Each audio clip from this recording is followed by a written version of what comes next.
Hello everybody, Michael Macaris here from the Macaris Kung-Fu Academy. I'm about to cook a tasty, healthy meal, and I wanted to share with everybody what I'm about to do. Okay, I have some chopped garlic here. That's a lot of garlic. This is the size pot I'm going to use. So, whenever I use garlic, I always let it sit for 10 minutes. The reason I do that is this book right here. It's a nice book. There's some nice information in here. The compound in garlic that's supposed to be healthy for you, fight cancer and have other health benefits, is allicin. And this compound, according to this book, and I don't know if it's 100%, I don't know if it's true or not, but I've been following this for a couple of years now. They say that it's said that a group of Israeli food chemists discovered that allicin is created when two compounds within the garlic come together. One of those substances is destroyed by heat. So if you chop garlic and you put it in heat, that one compound will be destroyed and it cannot combine with the other compound to make allicin. That's why I let my garlic sit for 10 minutes, as is recommended in this book. Another interesting fact coming out of this book is with cruciferous vegetables, broccoli, cauliflower, kale, all cruciferous vegetables that I use. Brussels sprouts, I believe in that family of vegetables as well. It said that when you take a vegetable out of the ground, when you cut it, you remove it from the ground, it starts to respirate. And they say that cruciferous vegetables respirate at an extremely rapid pace. And studies done in Spain say that broccoli stored under normal supermarket conditions, that means put out on display during the day and then back in the cooler in the evening, over a 10-day period will lose 80% of its vitamins, nutrients, glucosinoids, everything else that's good in cruciferous vegetables. Okay, just a couple of quick tidbits of information let me show you that book again. Eating on the Wild Side. Nice book, some good information in there. Okay, I got some protein, scallops and cod. I will chop that cod up into smaller pieces. I have some healthy carbohydrates. I have carrot, celery, onion, potatoes, and a little leftover butternut squash that I'm going to use. So I'm going to put some olive oil in this pot and get the garlic in there. And start going with the garlic a little bit, not too long. Then I'll chop up these onions and the carrots and put them in next. So now that's my base. Olive oil, garlic, onions, carrots, and I'll just add water. And then I'll get the potatoes in there. I use the potatoes mostly as a thickening agent. It gives a little body to the soup. But I don't put too much because it can bland out the flavor if you use too many potatoes. I'm going to flavor it with rosemary. I'll chop up some rosemary, some thyme. I'll put this whole packet of thyme in. And the way I put the thyme in, I'll put the whole thing in the pot and let it stay in there for maybe 20-25 minutes. And then I'll hit it with a spoon or utensil, and these little leaves will break off, and then I can pull all the sticks out. when the soup is done. I'll put some fresh mint in there.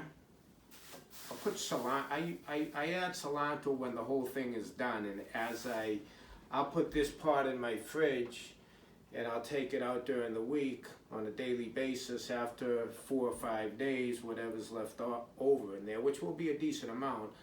I'll store it in Tupperware and put it in my freezer. But I put the cilantro, I don't like to cook the cilantro. I put the cilantro in as I'm eating it during the week. Okay, so that's, and ponzu sauce is not a bad flavor for this meal. I may or may not put a little ponzu sauce. Again, sometimes I use that when I'm eating it. When I'm eating it during the week. Sodium, gotta have the sodium. Pepper, I will use the pepper. This is oregano. Depends on how I feel. And I might even add some cumin in there. I use cumin a lot. So basically, that's it. We have the protein, scallops, cod, the carbs, celery. I put the celery in near the end. Carrots, onions, bay leaves. Did I mention bay leaves, Sean? Bay leaves, rosemary. I'll probably put 4 bay leaves in that pot. I'll probably use maybe 30 or 40% of that rosemary all the time. I'll put the mint in near the end as well, maybe when it's like 20 minutes away from being done. I think if you cook the mint too long, you destroy the oils, and that's where a lot of the flavor comes from. And that's it. So this is like a fish, vegetable, soup, stew type of thing. And I'm gonna get some of this butternut squash in there too. I'll use 3 onions. I'll use these carrots. And I'll use probably two full sticks of celery. That is close to 3 pounds of fish. And that's it. Today is, I'm looking at my calendar over there, April 10th. Everybody's homebound. We have the corona situation going on. I don't know what to say to everybody, but anybody that has been a student of mine or a parent over the past 30 years that I've been in business, I just hope everybody is well. And we'll be doing we'll continue with the live Zoom classes for the kids. I hope they're getting benefit out of that. I'm sure they are. And that's it. Sean is gonna come back in a couple of hours when the soup is finished, and then I'll show you what it looks like when it's all done. Thank you for watching. The soup is done. Before I show you the soup, I just wanna say what I was telling the kids the other day on Zoom. I used the chameleon as an example of adapting. The chameleon adapts so it blends into its environment for survival. Gives a camouflage against predators. We have to adapt right now, all of us, because things are different for us now, and it happened in a flash. Whatever it is that we do that contributes to us being the best version of ourselves that we can be, keep doing it. If you're working out, if you're into working out, stay in your program, get your workouts in, eat healthy. Whatever it is you do, adapt and keep doing whatever you do that empowers you. Okay, now back to the soup. Sean, come on over here. All right, here we go. Look, put that camera in. Look at this. So there it is. I got everything in there. Now you see the time? The sticks, I'm just gonna pull them out. It's pretty much all clumped up there.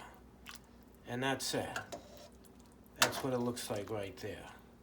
There's a bowl of soup a day. That's a meal a day for the next 4 or 5 days for me. Okay. Now with the soup, I put the olive oil, the garlic, the onion, the carrots. That's my base. There's a lot of garlic there. Some people don't like garlic.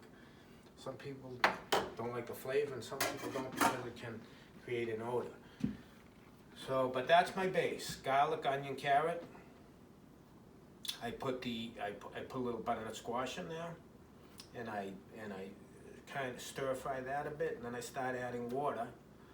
Put the fish, the bay leaves, the thyme, some sodium. Ooh, I forgot to put the celery in there.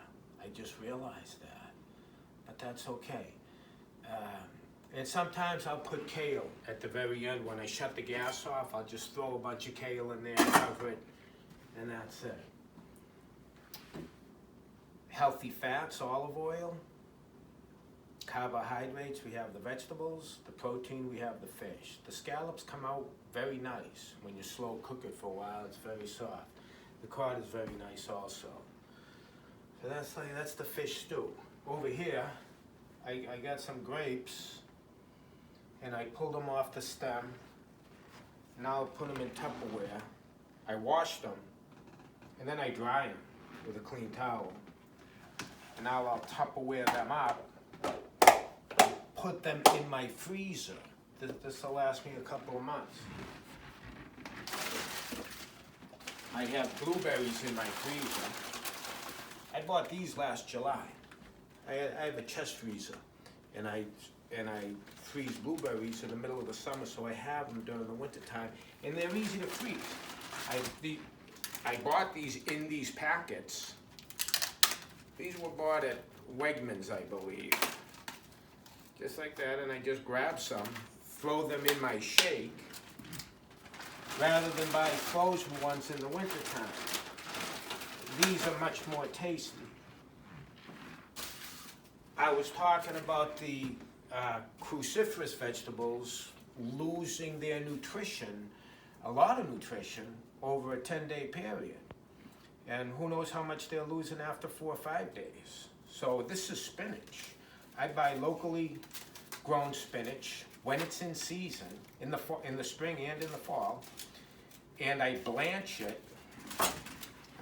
in a pot like this. I just put it in there, boil it for 30 seconds or so. And I don't worry about losing too much nutrition. I don't mind blanching it because it takes out the oxalic acid. I'm a big spinach eater. And then I wrap it up in these sandwich bags like that. And I freeze spinach also.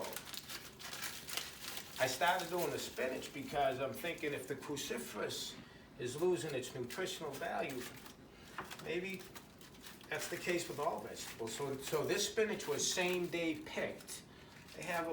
I'll end up with about 70 packs over the winter time. I can put these in my shakes. I have my blueberries. Now I'll have some grapes, and I have banana, a little banana. That's pretty much my sugar source when I make a shake. I'll have a shake, throw some nuts in there, walnuts, almonds, cashews, Brazil nuts, whatever I choose, maybe a little whey powder, maybe some whole milk yogurt, maybe some hemp seeds. Sometimes I'll even put a little bit of oatmeal, cooked oatmeal, in a shake to thicken it up a little bit. Have a shake, have some soup, shake, and a nice big, decent bowl of soup. You don't need that much. I don't need that much more over a 4 or 5 day period while I go through that. And the next batch of soup I make, it'll be a little bit different to mix it up. But I like making. That's my standard procedure. Okay, guys. I hope you got some cooking ideas, and I hope to see everybody soon. We're all at home waiting for this corona thing to go away. So thank you for watching, and I hope to see everybody soon.